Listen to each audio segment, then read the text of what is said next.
Como son resultados preliminares, vamos a... ¿Dónde está el...? Abajo. Un poco la idea era identificar la capacidad del sistema de salud para ofrecer nuevas estrategias de prevención. O sea, cómo está el sistema de salud pública. Más que el sistema, en realidad, los servicios de prevención, ¿no? Es más aterrizado al primer nivel, al nivel de los servicios de prevención para población HCH y trans, ¿no? Entonces, ¿qué fue lo que hemos hecho? Lo que estamos haciendo, porque todavía no ha terminado la recolección de información, son entrevistas en profundidad a los coordinadores de las estrategias, a los programadores, proveedores de salud en CEDITS y WAMS, y visitas, observaciones en los centros de salud, en los CEDITS y WAMS, y para observar los servicios y el laboratorio, ¿no? Un poco este es el marco conceptual para entender cómo funciona el sistema de salud, en el concepto, la provisión de servicios en relación a la población y las metas y resultados, ¿no? El trabajo de campo se ha centrado en Lima y Callao, ha sido en la DISA Sur, donde se agarra San José Patruco, en la DISA Callao, y en Iquitos, Pucallpa, Trujillo e Ica, ¿no? Que están ahorita en fase de terminar recolección y fase de análisis. Y entonces ahorita estamos mostrando datos que tenemos de Lima, Callao, Iquitos y Pucallpa. Entonces, vamos a resumir hablando un poco de las actividades de prevención del recurso humano y de la provisión de insumos y de estos sistemas de información.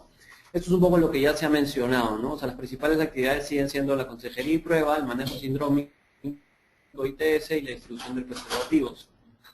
Las actividades se basan en la norma técnica AMP y no están diferenciadas por tipo de población, ¿no? O sea, por más que ahora se habla de HCH y trans en el discurso, el enfoque de prevención sigue siendo para HCH, donde se incluyen a las poblaciones como parte de una, ¿no? No es el único país, en realidad, en general, en casi toda Latinoamérica, este enfoque sigue siendo así. La consejería se centra en la prueba, en la modificación de conductas de riesgo individuales, que es un poco lo que se ha mencionado, ¿no? El abordaje de prevención todavía se mantiene en el ámbito, o sea, se centra casi solo en el ámbito individual, ¿no? Hay poca coordinación entre los centros de salud y las DISAs para el diseño y programación de actividades, ¿no? O sea, el presupuesto lo designa la estrategia, sin embargo quienes ejecutan o quienes programan quienes deberían programar son los centros de salud, ¿no? Pero de alguna forma los centros reciben un poco las actividades que tienen que hacer, y ahí están habiendo algunos problemas porque cuando los centros identifican nuevas actividades por hacer, tienen problemas porque ya tienen programado el presupuesto y no las pueden ejecutar.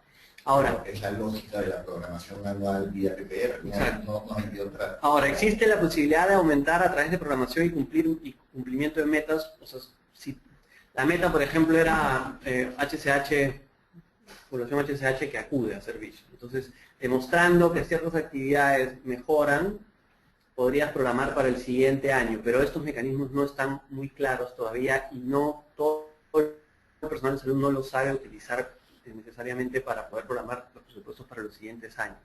Por otro lado, tanto a nivel de las direcciones como a nivel de los centros, no se están identificando las poblaciones de mayor riesgo. A cuántos son, dónde socializan, cuáles son, entendiendo que el CERIT es un centro dentro de una red, dentro de una comunidad, ¿no? Entonces, en este caso, se esperaría que se identificaran estas poblaciones, eso no se está haciendo, es más un enfoque pasivo, ¿no? O sea, entonces, en un contexto de oferta y cobertura insuficiente, o sea, donde los centros son pocos y el personal es reducido, es un poco difícil llegar a la población si uno está sentado esperando, ¿no? O sea, ahí vamos a ver, de pronto con los promotores se podría mejorar o reforzar eso. En cuanto a actividades extramurales, no son parte de las actividades de rutina.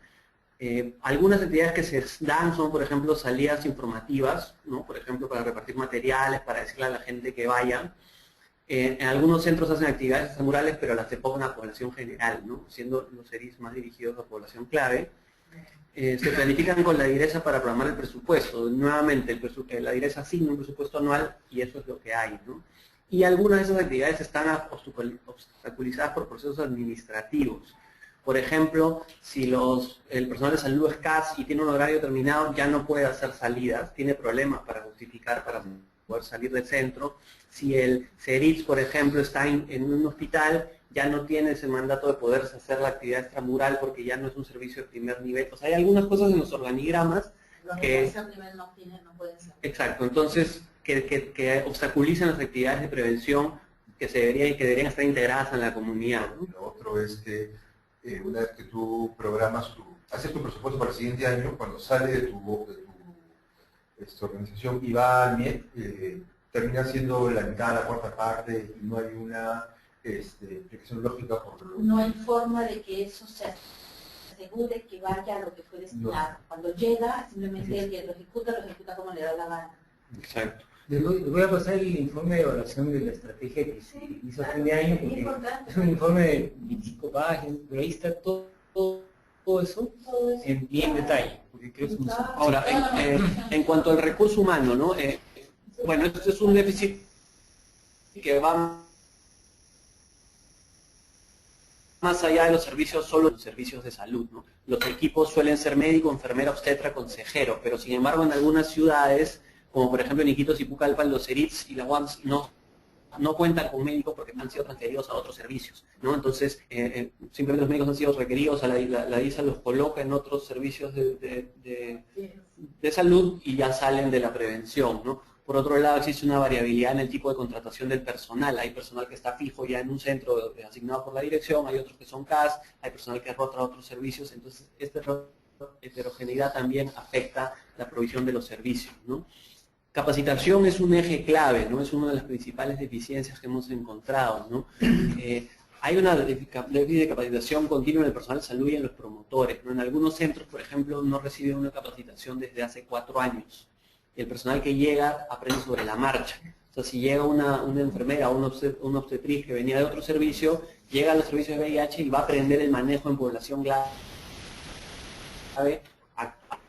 haciendo, digamos.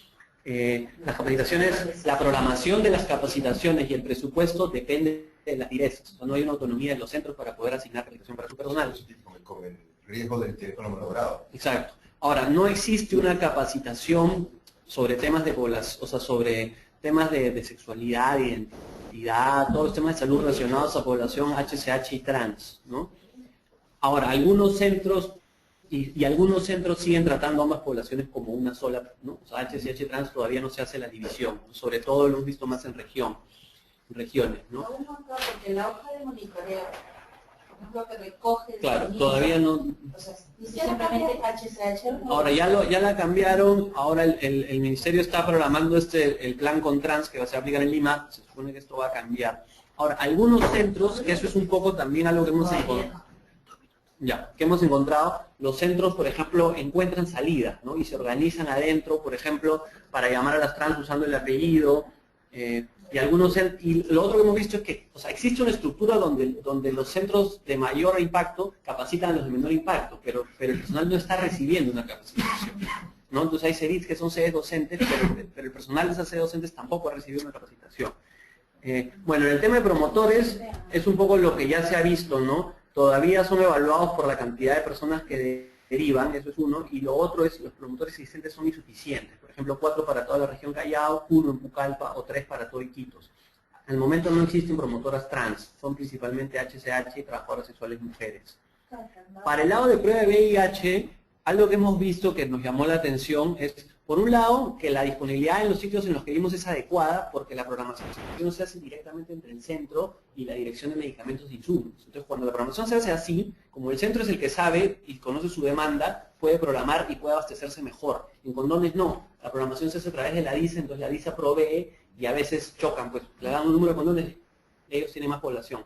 Y lo otro que vimos que se requiere es que están usando pruebas rápidas, pero no siguen algoritmos para que la prueba rápida te sirva para hacer el diagnóstico, sino que la prueba rápida es como un preliminar y luego haces una ELISA. Entonces ahí estás desperdiciando recursos, ¿no? Y estás haciendo que la gente que recibió su prueba rápida tenga que igual ir al centro de salud para confirmar su diagnóstico. En condones y lubricantes habíamos visto, lubricantes no se están entregando y como habíamos mencionado, la provisión de condones es irregular. En Lima se están dando 40 por persona, por mes, en trabajadores sexuales, lo cual es bastante escaso, ¿no? Y en regiones se puede dar hasta 100, ¿no? Entonces, depende de las direcciones y hay periodos donde hay escasez, ¿no? Entonces, por ejemplo, en Pucallpa les habían dado, quedaban 1000 condones para toda la ciudad y tenían que esperar 2 meses para volver a programar. No tiene que ver con la norma técnica de la distribución de condones, porque lo están incumpliendo. No es un problema de cómo está organizado el sistema, es un problema de cómo está operando, no sacándole la vuelta al sistema. Exacto. Ahora, los sistemas de información, bueno, están lo que hemos mencionado, que los formatos todavía no tienen información detallada. Por otro lado, los proveedores que entregan la información mensual no reciben una devolución de la DICE, entonces ellos no pueden evaluar más o menos cómo están yendo con sus consolidados. También otra cosa que vimos es que los CERITs hacen la referencia de las personas positivas que podrían seguir continuando con su atención periódica, pero no hay una contrarreferencia. Son las que llegan al hospital no los ve cada 6 meses, pero no los manda de vuelta a los CERITs para que se sigan viendo mensualmente o cada 2 meses. Después la lista de condones. Y de refuerzo de consejería, ¿no? Por ejemplo, la prevención con positivos, ¿no? Entonces, ahora, ¿es posible mejorar los instrumentos existentes? Por ejemplo, el CERIT de San Juan mejoró sus formatos para identificar HSH trans y monitoreo de PEPS. Entonces, por ejemplo, en esta gráfica tú puedes ver donde está la flecha, cómo ellos habían mejorado, hicieron un programa de mejora de la capacitación, estaban actuando de 7 a 7 diariamente y en el 2014 tuvieron que cerrar solo el horario de la mañana y mira cómo cae la cobertura, ¿no? Pero ellos lo pueden ver. O sea, al tener sus formatos así, no es una persona muy activa el encargado del CERIT, o puede identificar, por ejemplo, por población, ¿no? Trabajadores sexuales mujeres, HSH, hombres trabajadores sexuales, trans, y estos trabajadores sexuales trans también, por ejemplo, ¿no? O el tipo de condones entregados en población clave, según los promotores pares, ¿no? Entonces, a lo que voy es que sí, si bien el sistema tal cual es bastante limitado, se podría mejorar, o sea, sin tener que cambiar el sistema ahorita se puede afinar para poder evaluar un poco mejor las estrategias para que los programas no vayan a ciegas. Ya para terminar, algunas recomendaciones, esto obviamente va a continuar en la medida en que terminemos con esta parte del estudio, pero lo primero es establecer una estrategia marco de prevención que permita programar actividades a los centros de salud en coordinación con las direcciones, o sea, que no sea como a la deriva, tener una estrategia marco para que los centros tengan cierta flexibilidad, pero para poder coordinar con las regiones. Por otro lado, tiene que haber un programa de capacitación continua, ¿no? Que incluya actualizar en prevención para población clave, nuevas estrategias, continuo tratamiento, intervenciones para cambios de conductas, prevención con positivos, sensibilización para la provisión de servicios en población HSH y trans. O sea, cuando la persona es positiva, igual hay que dar mensajes de prevención, o sea, se llama, o sea, ahora se llama, ¿cómo se llama? Positive. No, ahora se llama, ¿cómo es? Dignity. Ya, ustedes quieren decir SDP, es prevención, ya. ¿No? Todo el trabajo que se hace con el personal no solo darles el tratamiento, ¿no? Ahora, por otro lado, no vamos a, o sea, va a ser imposible que se aumente la cantidad. Bueno, el plan trans, por ejemplo, sí quiere aumentar la cantidad de CERITs o WAMs de 12 a 26, pero por otro lado, eso implica una demanda de recursos. Se puede reforzar el enlace entre centros y comunidad con los promotores, ¿no? Pero que los promotores hagan otro tipo de trabajo, no solo derivación, ¿no? Luego, diseñar y adaptar algoritmos para el uso de pruebas rápidas para diagnóstico y confirmación de estado de VIH. Brasil los tiene, Argentina los tienen, acá se usan también, no son difíciles de implementar, ¿no? Y sistemas de monitoreo y evaluación que permitan evaluar la cobertura, el enlace con la comunidad, con promotores. Vamos a afinar, porque un poco ahora las estrategias de prevención se están dando a ciegas, ¿no? O sea, uno las hace, pero no tiene cómo evaluar cuánto ha funcionado, cuánto ha llegado, cómo están avanzando, ¿no? Eso es un poco lo preliminar de este objetivo.